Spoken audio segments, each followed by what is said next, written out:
Good afternoon. I would like to call the State Board of Education meeting to order. And I would like to call on Dr. David Mathis, our chair-elect, to do our Pledge of Allegiance. Attention, pledge. I pledge allegiance to the flag of the United States of America and to the republic for which it stands, one nation, under God, indivisible, with liberty and justice for all. Thank you, Dr. Mathis. We want to welcome all of you to our State Board meeting. I want to welcome those of you that have just come to listen.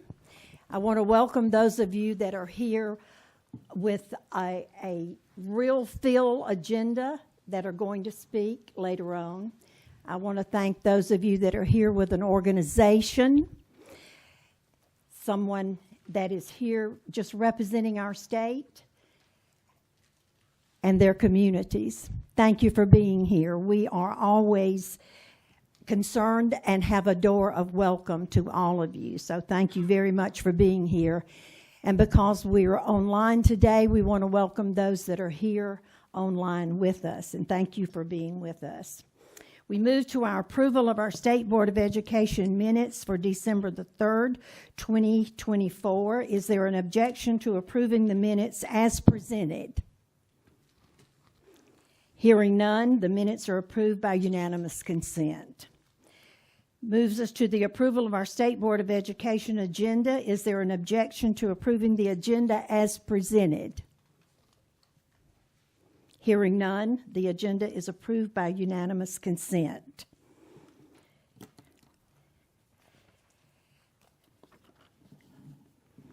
In thinking about 2025, and if you're like me and you have written any checks lately, you know that the most difficult thing when you start 2025 or a new year is putting that new year on your checks. But I'd like to share some thoughts from our board today as well as to the people of this state of South Carolina. First of all, we are very quickly into a presidential election, which means that we're going to have a swearing in very soon. This month is Martin Luther King Jr. Day. And I want to begin by sharing a cadet prayer with you today, which is very meaningful where we are in our entire state and nation today. Make us to choose the harder right instead of the easier wrong, and never be content with half-truth when the whole truth can be won. Endow us with the courage that is born of loyalty to all that is noble and worthy, that scorns to compromise with vice and injustice, and knows no fear when truth and right are in jeopardy. Ronald Reagan left us with words of hope when he said, quote, "I know in my heart that man is good, that what is right will eventually triumph, that there is purpose and worth to each and every life." And along with that, Booker T. Washington left us with these words, quote, "There are two ways to exert one's strength. One is pushing down, the other is pulling up." And you know, sometimes when things seem to be the worst, there's a ray of sunshine that will appear and brighten a path of direction with courage, civility, and wisdom. The world needs those kind of leaders today, which will mirror what our future will be as one instills, as we all are here today, in our young people.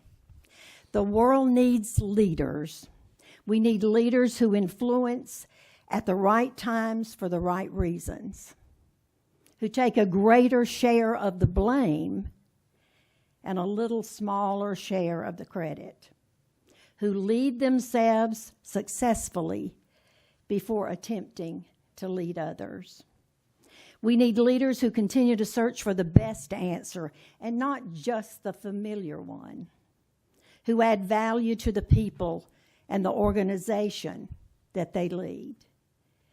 We work for the benefit of others and not for personal gain, who handle themselves with their heads and handle others with their hearts, who know the way and go the way and show the way, who inspire and motivate rather than intimidate and manipulate, who live with people to know their problems and live with God in order to solve them, who realize that their dispositions are more important than their positions, and who mold opinions instead of following opinion polls.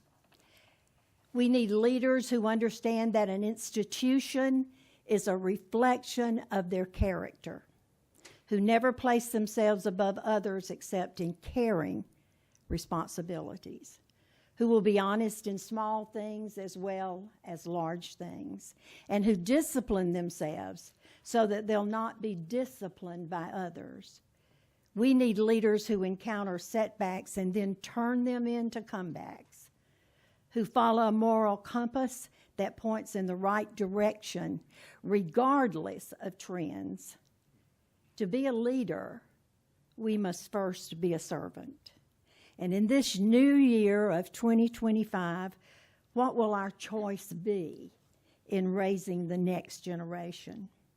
Our 39th President of the United States, Jimmy Carter, who passed away at the wonderful age of 100 last week. I leave you with a quote from him. In our democracy, the only little higher and more powerful than that of president is the title of citizen. It is every citizen's right and duty to help shape the future legacy of our nation. He said that in a statement on December the 8th, 2016. Superintendent, we wish you a wonderful new year, and now we would love to hear from you. Thank you so much, Madam Chair. What a beautiful reflection on leadership, and I know those are words that we will all carry with us into this new year of service, so thank you very much for that. I'm pleased to go ahead and commence the superintendent's report here on the dais in front of you all. You should have received a copy of our most current strategic plan as the agency. I know that you all have seen this before. I believe we may have even handed out a copy to you all in the past, but as we approach the new year, I always believe in starting with refreshing and beginning with the end in mind. And so I just wanted to get that in your hands to recall that unanimously adopted goal that this board and the Education Oversight Committee have set for our state, that 2030 moonshot of at least 75% of our students at or above grade level.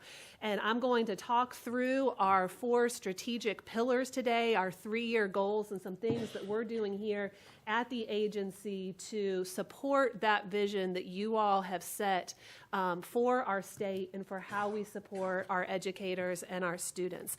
And that's something that we have been talking about extensively at the department, is how we align everything we do, from our HR processes, our financial processes, and the communications that we have both inside and outside this agency to this strategic plan, to ensure that we are all moving forward with a unified vision and with a unified voice. And so I wanted to start by just looking at strategies 1 and 2, and we're going to do that through the lens of the state budget. And so just in brief, I wanted to share that since 2018, 2019, South Carolina has invested $1.6 billion in new state revenue. That is not federal money, COVID money. That is not local effort. That is entirely state revenue. And obviously, state revenue is revenue that comes out of the pockets of taxpayers of this state. That is hard-earned money. and we are stewards of that money, but we are so grateful for what the General Assembly has shown, including Miss Allison during her time as chair of the House Education Committee, to ensure that we are renewing our support for education here in South Carolina on an annual basis. Now, a lot of that new spending has gone to actually support the increases in our teacher salaries, which is something that I will be talking a little bit more about with the upcoming budget request. But since 2018-2019, minimum teacher pay in South Carolina has risen from $32,000 to $47,000 this year. That's a 47% increase, which is a significant milestone for us to hit, and we'll continue to talk about that again going forward. But just in terms of how I have thought about my budget strategy that I take before the General Assembly each year, as I prepare to present our budget on January 29th to the House Ways and Means Subcommittee, it's really been strategically aligned around these 3-year objectives that are on the strategic plan. Obviously, we all know that both common sense and research tell us that a great teacher is the #1 in-school determinant of student learning. And so supporting our teachers always has to be our greatest and highest priority. And so we have certainly done that in this budget and will continue to do it going forward. But we know that supporting teachers is far more than just pay. It is talking about the climate in the school, and that's what the cell phone policy that we will talk about in a minute has begun to address. Obviously, there's a lot of work to do there to let our teachers know that they're supported. But then also, of course, there's the building of teacher knowledge, which is really my first year in office was my budget priority around early literacy and the letters training to ensure that every one of our K-3 teachers have the tools in their toolbox that they need to teach the most foundational skill that a student has to have to be successful, not only in school, but in life. So that was really the focus and highlight of my first year in office, my budget priority. The second year in office aligned again to that #1 strategic priority, which is it's not enough to do that in reading, we have to do the same thing in math.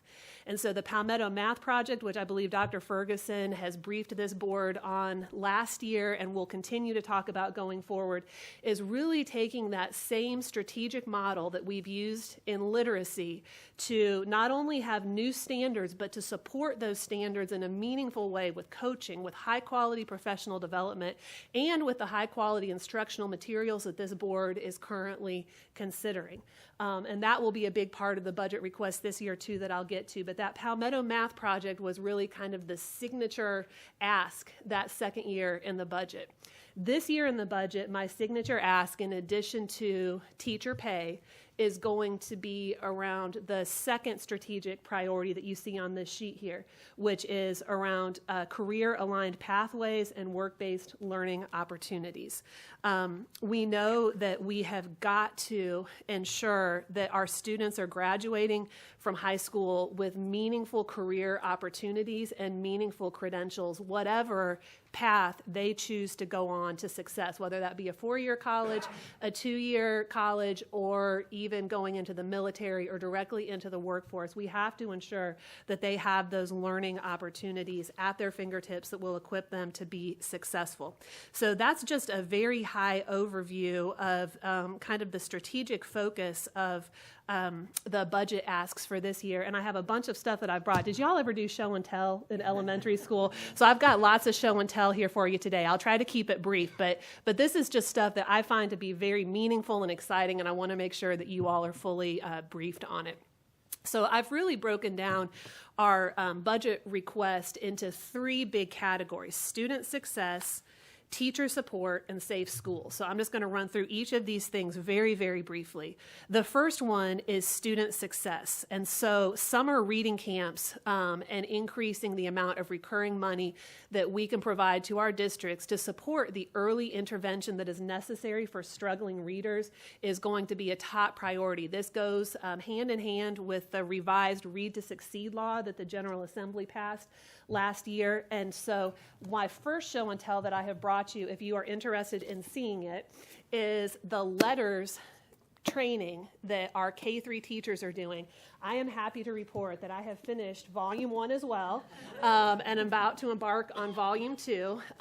But one of the things that was towards the end of Volume 1, it talks about how that reading skills that a student brings to the classroom as early as first grade predict where they are reading in future years unless intervention is intensive and effective.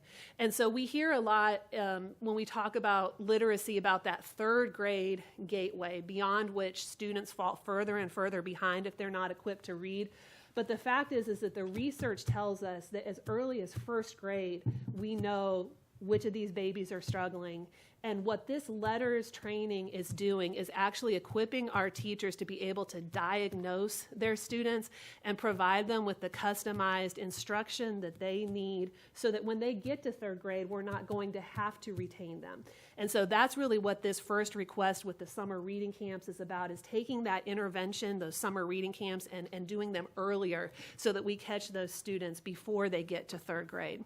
The second request is around high quality instructional materials. We have Dr. DeAndrea here who's leading our instructional materials office. And so obviously the math adoption is the bulk of that ask there, since that will be a big multi-year purchase.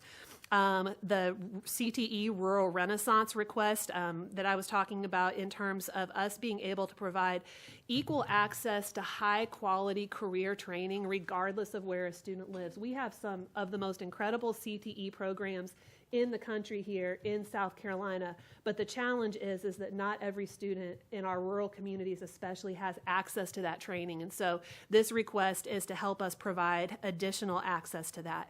And then the last budget item under student success is the second year of the Education Scholarship Trust Fund program. That program, although the Supreme Court has ruled is not usable for tuition at private schools, still exists and may be used for students for tutoring, for therapies, and we actually have a number of our traditional public school districts that have become education service providers under this law, and so that program continues even though it is now different than it was when the General Assembly passed it. The second big bucket of asks is around teacher support, and so that huge eye-popping $200 million is what it would cost for us to give an across-the-board $3,000 raise to every single teacher. And that would get us to the minimum starting salary of $50,000. That is what the governor, what I, and what many members of the General Assembly have articulated they would like to see happen in the next year to 2 years. And so that's what that request is. And then the state aid to classrooms for special schools is to ensure that like our governor's schools and our other non-traditional LEAs also are able to benefit from that salary increase. Strategic compensation. We know that across the board compensation of teachers and keeping that moving up is important, but we also know that we have needs that are particularly high, or we have areas that are particularly high need, whether that be a geographic area, a subject area, or some other area or criteria. And so the strategic compensation pilot, we got $5 million in the budget last year for the first year of this. Districts are currently submitting their applications for that initial pilot phase of the strategic compensation pilot, and this would allow us to continue that pilot into the second year. I know that we have shared with you all previously that expanding leadership opportunities is one of the key strategies that we see, especially in those beating the odds schools like Pinecrest that we talked about late last year. Principal leadership is absolutely vital to school renewal and to retaining great teachers. Keeping that great principal in that school is absolutely vital. And so the last two lines will be able to support our principal work. And honestly, I think one of the best parts of being in this new building here has been the opportunity to offer hospitality to our educators who are on the front lines, to have them here in the building for training. It really has just made our agency come to life to be able to see those folks in here in the building on a regular basis. The final request is around safe schools. And so over the last 5 or 6 years, the General Assembly has really stepped up in big ways and recognized that, we have districts, especially rural districts, whose index of tax-paying ability is simply not commensurate with some of our more urban areas. And these districts still have significant infrastructure needs to maintain their schools. And so over the last 5 to 6 years, South Carolina has invested upwards of $500 million, maybe even up to $700 million in rural school infrastructure. But we know that that's really a drop in the bucket relative to what the actual need is. And so I will be asking the General Assembly to partner with me in creating an education infrastructure bank that could be used for our rural school districts, that also could potentially serve as a solution for our charter schools, our growing charter school community, which does not currently receive facilities funding. And so I think that this could be a long-term sustainable way for us to be able to address some of those infrastructure needs that we know we have across the state. Over the last 2 budget years, the General Assembly has provided $20 million for a total of $40 million for school facility safety upgrades. The need continues to outstrip the amount appropriated, and so we will continue to request that funding. That funding also has the ability to be used for implementation of the cell phone policy. Some districts have chosen to use it in that way, and so for local boards, I think that has been a real game changer in terms of how they think about the implementation of the cell phone policy. And then, of course, keeping our bus program on the 15-year replacement cycle to ensure that our buses are safe, that our students that we are transporting to and from school every day can do so with safety and security is incredibly important. And so we want to continue to maintain that 15-year cycle. We currently are on cycle thanks to work that was started under Superintendent Spearman, and that has continued under my administration. And then the final request there is just ongoing maintenance costs for our new building facility here. I wanted to give you a quick update on our Free to Focus policy that the state board adopted. This is my second show and tell, a wonderful book that I read over the holidays called Stolen Focus by a gentleman named Johan Hari. And I just wanted to read you the opening jacket. It says, "Our ability to pay attention is collapsing. In the United States, teenagers can focus on one task for only 65 seconds at a time, and office workers average only 3 minutes." That's stunning when you think about what technology has done to our focus. And I guess I should say the subtitle of the book is a little cheerier. It says, "Why You Can't Pay Attention and How to Think Deeply Again." And so there's a wonderful article that I saw today that was talking with some local healthcare experts and talking about how, excessive screen time can cause sleeping disorders, mental health conditions, et cetera.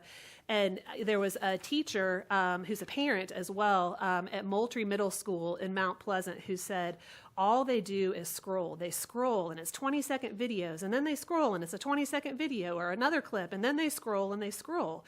She says the lack of curiosity with excessive use has been a huge, huge concern to her. And so I'm happy to report to you that we have had 100% compliance with local boards across the state in terms of them adopting the model policy that this board promulgated. We have done consistent surveying. So we did a survey. We had about 9,000 teacher responses before Christmas. We will do a survey again at the direction of this board in April to monitor the implementation progress of that policy, and we will, of course, keep you all apprised along the way as we have that data available. And, of course, the department continues to be on call for technical assistance for boards as they implement. We know that this is where the rubber meets the road, and we anticipate that there will be challenges, and we look forward to partnering with our friends on the front lines in the local districts to navigate those challenges and to ensure that this policy is successfully implemented.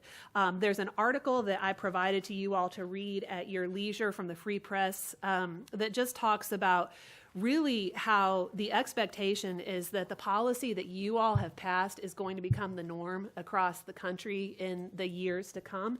And so I just commend this board for the leadership that you all have provided in putting South Carolina at the forefront of what I believe is a critical conversation. Two more things and then I'm finished. The project Raise Your Hand. So the cell phone policy fell under strategy number 3, which is supporting the mental health of our students. That's how it ties back to the strategic plan. This is the 4th part of the strategic plan, which is all about building community partnerships. I would invite you and your own time to go visit the new beta version of our Project Raise Your Hand website that we have put out at projectraiseyourhand.com. The idea behind this website is that we want to see this grow as a resource that matches supply and demand. So I believe there's an army of volunteers who are out in our communities who want to support our schools, and we want to be able to give them a workable on-ramp to leverage that passion to help our students and to support our teachers. And so that's what that Project Raise Your Hand website is all about. And if you have thoughts or feedback on that, we would certainly welcome that as we refine it going forward.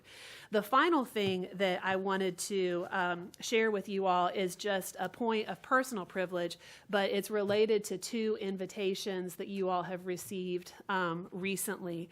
The first would be the invitation to our African American History Calendar unveiling next Wednesday. And then the second would be the invitation that's in front of you for the commemoration of the 80th anniversary of the liberation of Auschwitz, which will happen later this month.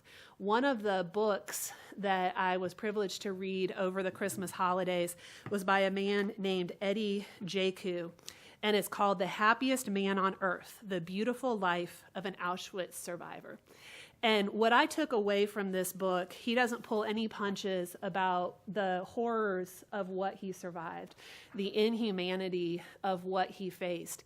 And yet it's such a beautiful picture of the triumph of the human spirit in the face of adversity. And I just wanted to share a brief quote of his from the book. He says, and he never shared his story before maybe being 70 or 80 years old. He lived to be 101. And if you want to go look up his TED Talk that he gave at 100, you can see that. It's about a 17-minute TED Talk if you don't have time to read the book. But he said, I began to think that perhaps I was still alive because I had responsibility to speak about it and that I had a duty to help educate the world about the dangers of hate.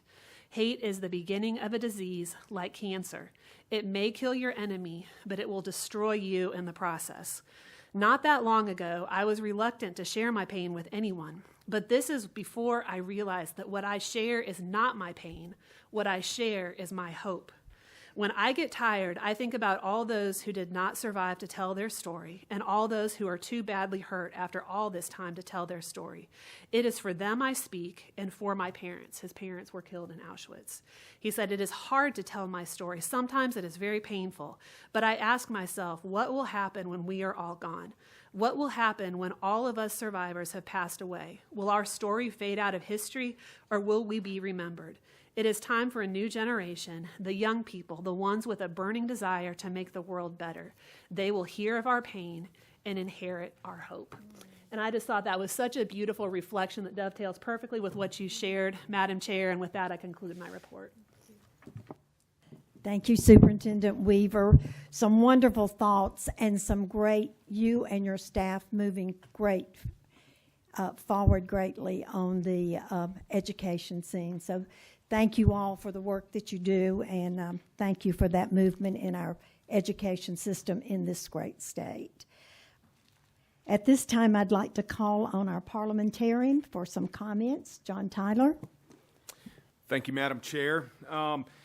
A week ago today, as we were all counting down from 10 as the ball dropped, I know what was on everyone's mind, and that was celebration of the State Ethics Commission opening up the annual filing for our statements of economic interest. Yay. So as a friendly reminder, just like last year when you heard my comments in January, February, and March at our meetings, and the year before, quite frankly, you'll receive written instructions from my office and follow-up reminders. Those filings are due March 30th. And while that seems like a long ways away, I encourage you to start early. Because my office can help with some of the basic questions or some of the questions that we have bounced off of the commission staff in the past. But as new questions arise, that will require input from the Ethics Commission. And of course, the closer we get to that March 30th deadline, the more inundated they are with questions. So please ask your questions early and often in this process, and we'll do what we can to help. For some like me, the hardest part will probably be remembering the username and password associated with the filing. For those of us with more complex situations, it may require input from either the commission or another licensed professional. So thus concludes my comment for the day. Thank you, John, for those wonderful words pushing us forward there. And certainly we do want to remember our ethics reports. At this time, we're going into public comment. And again, I want to say how much we appreciate your interest in public education. You will be allotted 5 minutes for your comments. And since we are hearing your comments for the first time, it's our policy here to accept our comments as information.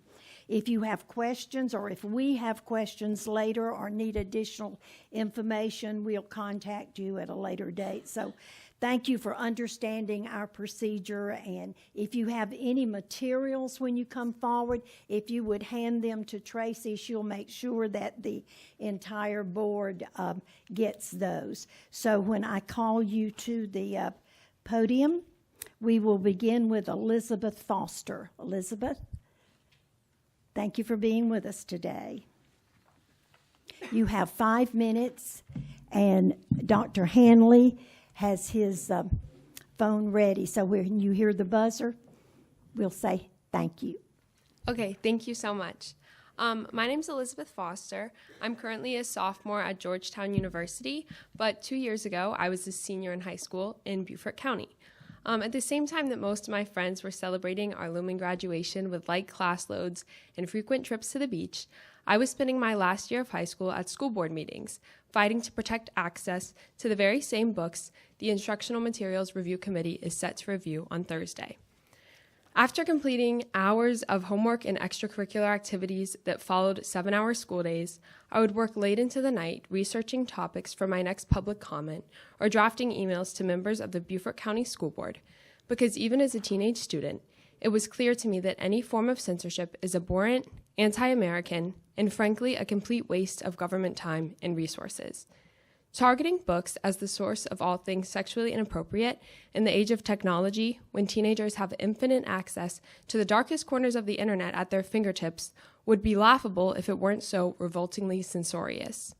As a recent graduate myself, I can tell you that high schoolers see these performative attempts to protect students by discouraging reading, of all things, as what they are: manifestations of your fear that plots to divide us by instilling hatred will fail when we learn to find unity through empathy.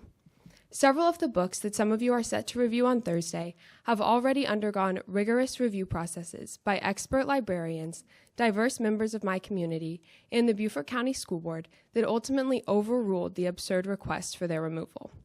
I did not devote my last year of high school to protecting my community against extremist attempts to snatch books from the hands of students, just for members of this board to dismiss my community's legitimate review procedures in an indisputable overreach of power. If you are still struggling to understand the dangerous ramifications of censoring our school libraries, I encourage you to attend Columbia's first screening of the Band Together documentary next Wednesday to see my and my peers' advocacy for intellectual freedom chronicled and learn more about the manufactured increase in book bans across the country and the numerous communities that are passionately fighting back. Thank you. Thank you, Elizabeth. Steve Newsom.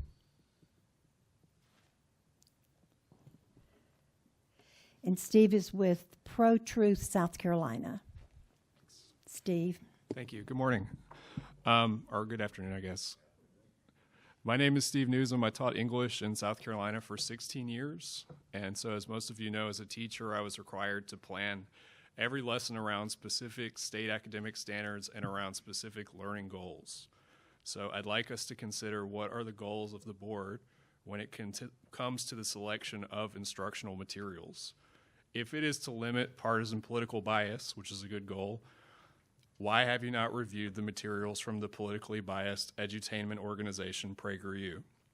Not only are the materials controversial, politically biased, and often factually inaccurate, but their adoption conflicts with even the most generous interpretation of the regulation which gives the board broad book banning powers, because they are often age inappropriate as well.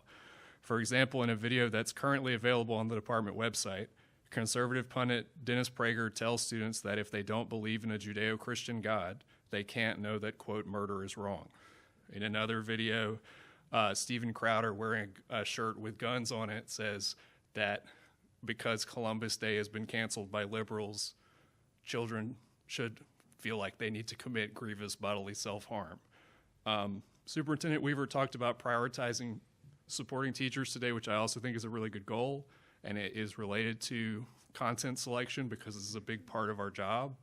She's also said that the PragerU issue can be solved by educators using their professional discretion, but then why have we removed discretion over choosing instructional materials from trained librarians and teachers and from elected school boards?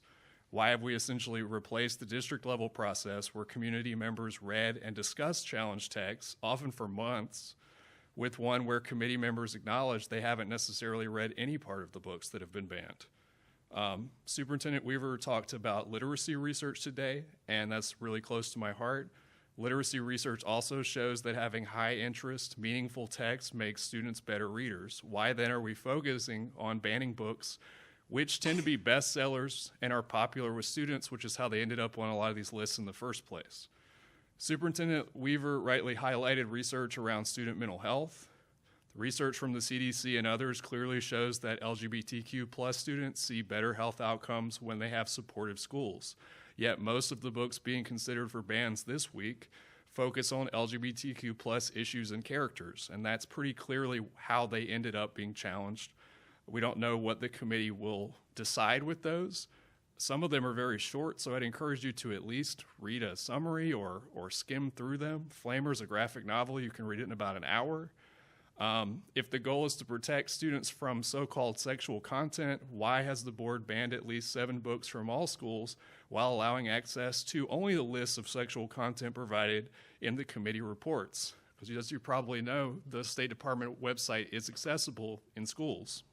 And as a longtime high school teacher, I promise you students can and will access those lists of content. So if the real goal is to protect them from it, all we've done is remove the context that could make it less offensive. My students frequently asked me questions when I was still teaching about what our state leaders were doing and saying about them and their educations. We just heard from a former student who was watching, and our students are watching us today. I can only conclude from the superintendent's public descriptions of PragerU materials as an antidote to what she calls, quote, woke teaching materials, which she alleges without evidence have been promoted in schools. That discretion that she talked about is only for teachers who align with the right politics. To elevate explicitly partisan materials while banning books for being woke is viewpoint discrimination. South Carolina Public Schools serve students from many faith traditions and from many family backgrounds and compositions. These students' own life experiences reflect the diversity of our state, our country, and our world. Every one of them deserves equal access to truthful and relevant information. They do not deserve to be subject to one-sided and nakedly partisan propaganda, while the state bans instructional materials many students and parents actually want and need to access. Thank you. Thank you, Steve. Moving to Melinda Hendrickson, who is with Families Against Book Bans. Melinda. Hi, thank you for the opportunity to speak today. My name is Melinda Henriksen, and I'm the founder and chair of Families Against Book Bans in Beaufort County. I'm here to address the latest books to be reviewed on Thursday at your Instructional Review Committee meeting. Of the books in question, 4 of these titles originated from challenges made by a single parent in Beaufort County. This same parent previously challenged these same 4 books, along with 93 other books, to our local school board.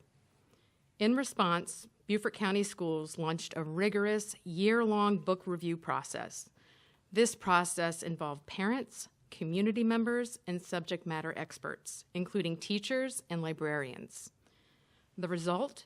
Nearly all of the books were returned to the shelves as they were found to have educational value and to meet the needs of the students.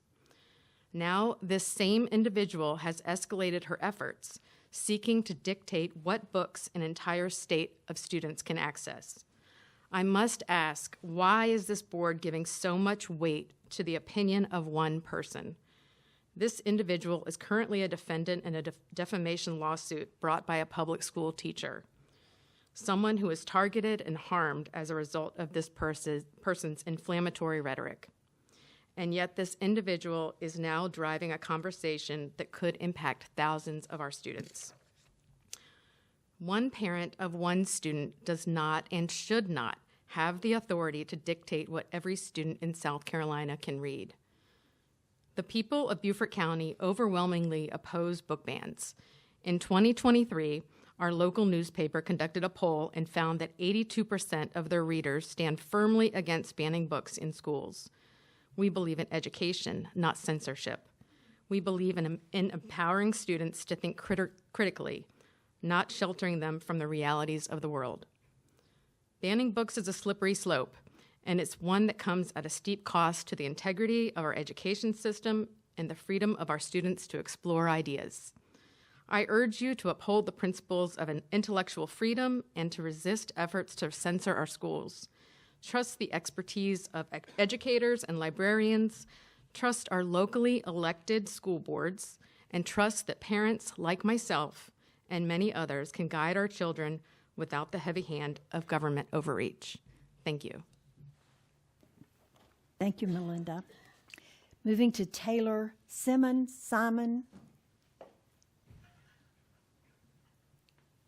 And is that Liberation is Lit?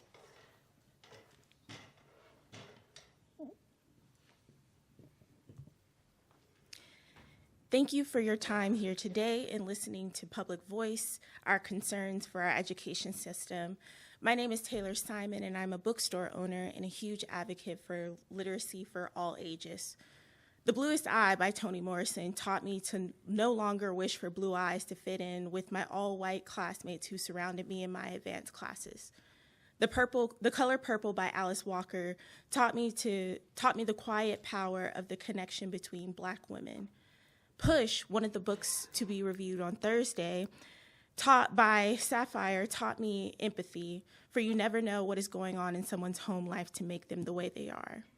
Their Eyes Were Watching God by Zora Neale Hurston, the only full-length novel written by a Black person I read in my K-12 education other than Roll of Thunder, Hear My Cry by Mildred D. Taylor, taught me that Black women are not only the mules of the world, but capable of being loved and loving themselves completely.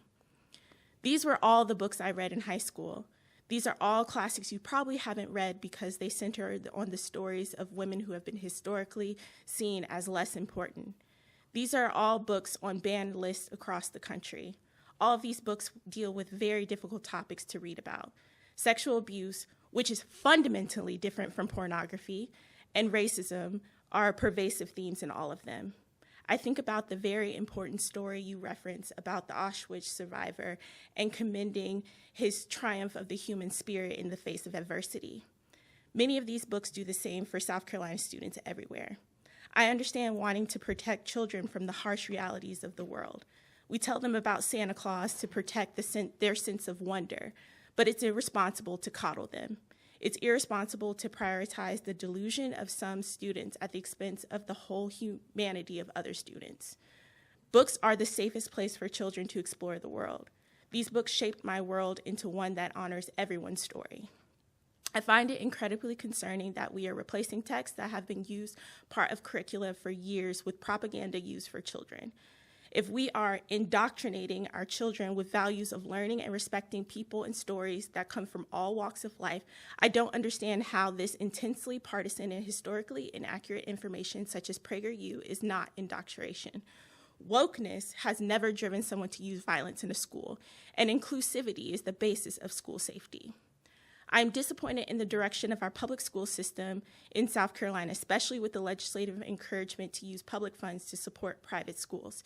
If we truly care about literacy as a strategic priority, why are we limiting books? If we want quality education here in South Carolina, the freedom to focus, as the new campaign on cell phone free schools suggests, then we should be using our resources to provide more learning opportunities to children, not taking them away through book censorship.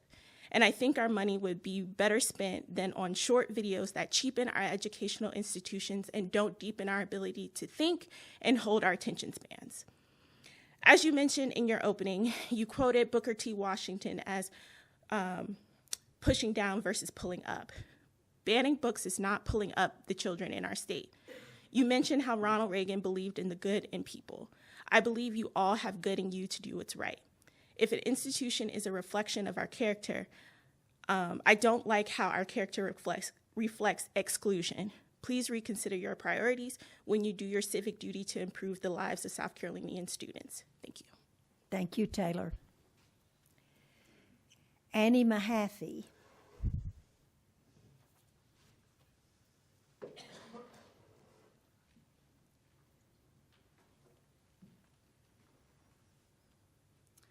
Superintendent Weaver, Madam Chair, and members of the board, good afternoon. Good afternoon. I hate reading this from my phone, but I didn't have time to print it out, so I'm sorry. On Saturday mornings, my daughter watches an hour of TV while I read or do housework. I'm sure that's the case with most parents. She looks forward to this time all week. I set up the laptop on Kids YouTube, pulling up a claymation of Peppa Pig or Bluey, something silly and lighthearted. When I walk through the room 30 minutes later, she's almost always watching something entirely different, usually something obscure and highly informational. Most recently, it was a PBS documentary on Ötzi, the oldest naturally preserved mummy who died about 5,000 years ago. I always say, "What are you watching?" And she always says, "I don't know, Mom, that's just how the internet works." Hopefully by now, you all have visited the website and know this for yourself, but PragerU is set up very similarly to YouTube. That's because it's media, not curriculum. Just like YouTube, the current video is in a pop-up window, and on the right side of the screen is an ongoing list of related videos. Removing a few of the most offensive and problematic videos from the approved instructional materials list does not guarantee that those ideas will not be communicated through the next video that plays. PragerU's content is made up of flashy 3 to 5 minute videos that encourage those short attention spans that were mentioned earlier, as well as a reliance on visual stimulation. It does not belong in the classroom for these reasons and for many more. As a constituent and as a mother of a first grader in Richland County, I'm asking you to end the partnership between the Department of Education and PragerU. If you want to give teachers easily accessible tools for keeping their students entertained and for furthering their education, maybe start by providing schools with more books rather than fewer. Thank you. Thank you, Annie. Christina Rucker.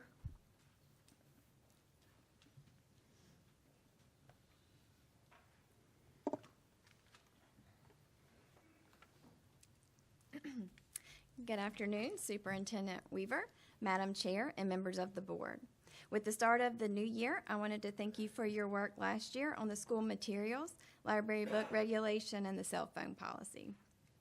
We are doing so many great things in our schools, and at the same time, we had areas that needed a great deal of attention and direction for a better way forward, so thank you all for that. I'm excited about the Free to Focus initiative and the focus on academic achievement this year. The goals set by the department are very exciting.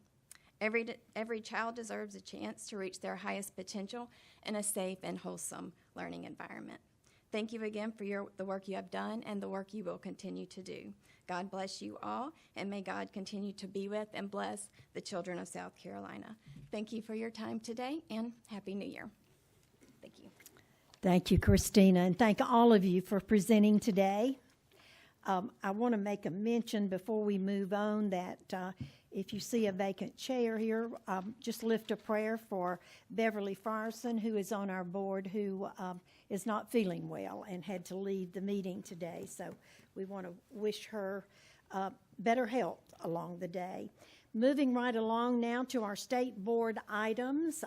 Under the Policy and Legislative Committee, the Policy and Legislative Committee met and heard one item for approval, and no items for information. The one item for approval was approved and placed on the consent agenda. And at this time, I will entertain a motion which has come from the committee and does not require a second. And is there any discussion concerning that matter? If not, all those in favor say aye. Aye. Any opposed, likewise. Thank you. Moving right along to our Educator Professions Committee, Mrs. Joette Johnson's report. Good afternoon. Today, the Education Professions Committee met, and there was only one action item. The item was the South Carolina Educator Preparation Guidelines with the standards, policies, and procedures for the South Carolina provider requirements was presented to us. The action was approved and placed on the consent agenda. You've heard that report, and it stands as a motion from the committee.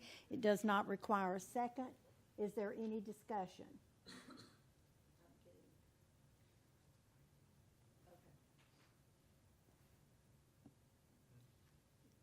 Did you have further? No, we did not have any information items. Okay, no information items.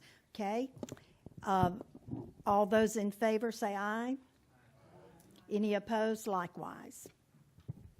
We move to our educator professions now. We finished that. We move to for information. Right? Standard learnings and accountability. Yep. So SLA, standard learnings and accountability. I don't have her. So we move to standard learning. Okay. We're going to move to our Standards Learning and Accountability Committee. Ms. Lynn? Yes, the Standards Learning and Accountability Committee met and heard 3 action items.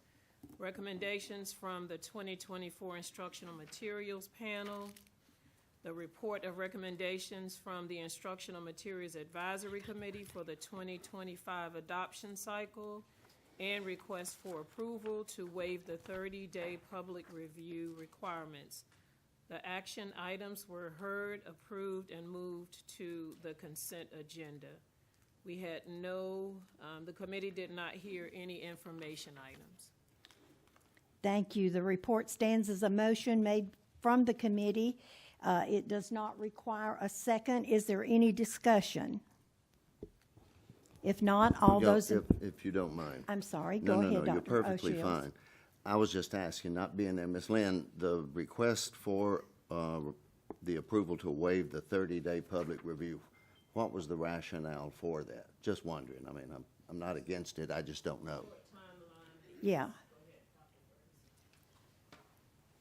Because we allowed for a cure period for publishers for math, those materials were turned in last Friday. For us to meet the deadline to bring any that make it through the process back to you in February at your board meeting, there are 24 days between today's date and that date, and so that is why we asked for the waiver of the 30 And days. that's fine. I just, like I said, I wasn't there. Made perfectly Right, good sense. I absolutely. just didn't know what it was. Thank you. Glad you clarified that. Are there any other discussion? If not, all those in favor say aye. Aye. Any opposed, likewise. Motion carries. We move now to our Educator Licensure Committee report, and I recognize Mrs. Joyce Kriminger. Thank you, Madam Chair. The Educator Licensure Committee heard a total of 9 cases today with 7 suspensions. 1 initial certification was denied. 1 initial certification was approved. And our committee welcomed a new member today, Dr. David O'Shields, came on board with us. And as chair, I appreciate all the hard work that each committee member puts into this committee before we actually meet. And as always, a special thank you to General Counsel for all the information that you get to us with this. Thank you, Madam Chair. Okay, you have heard the committee report, and this does not take a second. So all those in favor say aye. Any opposed likewise. Moving through on the instructional material review, Dr. Hanley, do you have any type of report today? No, Madam Chair, we do not. We did not have a meeting in December, but as you've heard, we will have one later this week. So Okay. next month could be interesting. We'll see. Very good.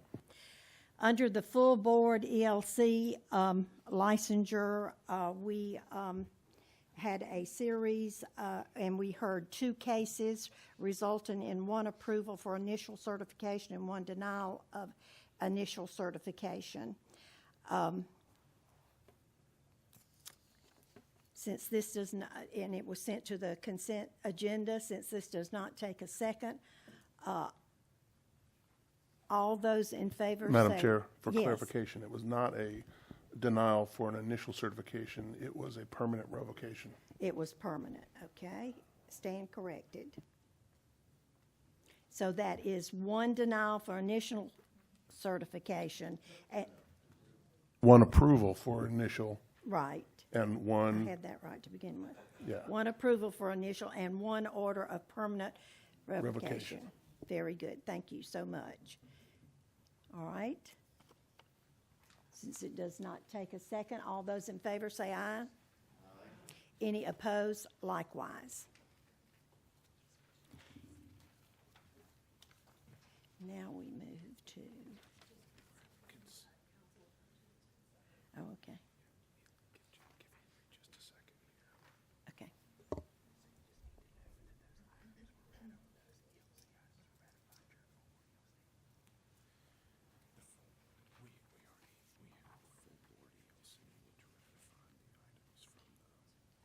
From this, yeah. Okay. In moving along, the full board educator licensure committee ratified these that were just mentioned of the 2 cases that 1 approval for initial certification and 1 order of permanent revocation.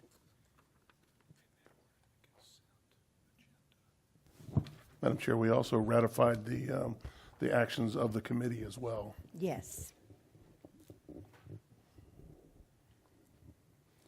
Okay, we go to that.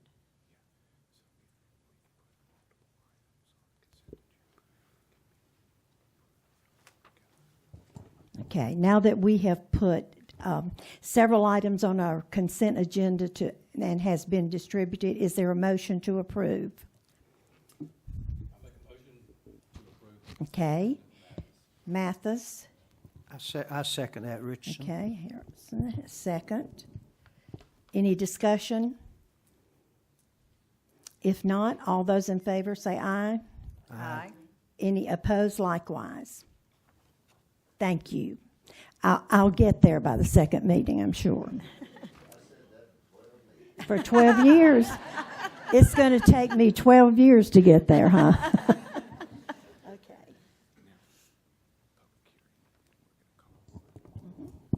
Now we're going to move to our public hearing, proposed amendments to Regulations 43-262 Assessment Program, and I'd like to recognize Christy Alston, our Director of Office of Standards and Assessments. Hi, good afternoon. I'm actually Abby Duggins, Executive I'm Director sorry. for Teaching and Learning. I'm subbing in for Dr. Alston. Are you, and Abby Duggins. Duggan? Yes, ma'am. Thank you, Abby. Yes, thank you. Madam Chair and Board, I bring to you some recommended changes to Regulation 43-262. You have already seen these changes as this is second reading, so I will briefly summarize and then take any questions you might have. We recommend a change to Regulation 43-262 to update the language to current federal legislation and state summative assessments for grades 3 through 8. Currently, the regulation names the No Child Left Behind Act of 2015, which we recommend updating to the Every Student Succeeds Act of 2015. Also, the previous state summative assessment, SC Pass, has been replaced with SC Ready. We recommend changing the regulation to read SC Ready or corresponding state assessment. So if the name of the assessment changes in the future, the regulation would not need to be updated. Any questions? Do you have any questions for Abby? Do I hear a motion that we accept the proposed amendments? Rules, to Oh, accept Shell's- Regulation 43262 for the assessment program for the purposes of allowing test names to change without having to come back and see them every single time. Thank you very much. Is there a second? Sure, second. Thank you. Any discussion? All those in favor say aye. Aye. Any opposed likewise. Moving along for information, fiscal year 2024-2025, our quarter second State Board of Education financial statement. Kendra Hunt will be giving that for us. Kendra? Thank you. Good afternoon, Madam Chair and members of the board. Just a quick update for you today. New calendar year, but we are somehow halfway through the fiscal year already. So you should have some handouts in front of you. And as you'll see, everything looks great. You're at about 75% remaining for your operating budget for both your operations function as well as your educator cases. I'll just note that we're going to make a slight increase to your classified positions and employer contributions line items. That did fall just shy of 50% at the halfway point, so we'll make an adjustment there. And then the next page is just going to be a visualization of both of these programs, with the light yellow being your remaining budget for both of those programs for the rest of the year. Everything looks good. You're trending along with previous fiscal year expenditures. Are there any questions that I can answer for you today? Okay. Yeah, absolutely. A similar budget size. Yeah, yeah. Hey, I'm sure yours is much better than theirs can be. Well, And it's I just do because you guys are appreciate, so great. I do appreciate the monthly update. Yes. Oh, good. And the trend is favorable Yes. for where we are and how much time we have remaining. Sounds great. Any other questions or discussion? All right. If not, thank you. Thank We you. accept that for information. In other business, to our board members, having anything else to share for the betterment of the board? Madam Chairwoman, I do. Yes, sir. Richardson. I just want to congratulate you on making it through your first meeting as our new chairman. And I've Making it- already forgot the other guy.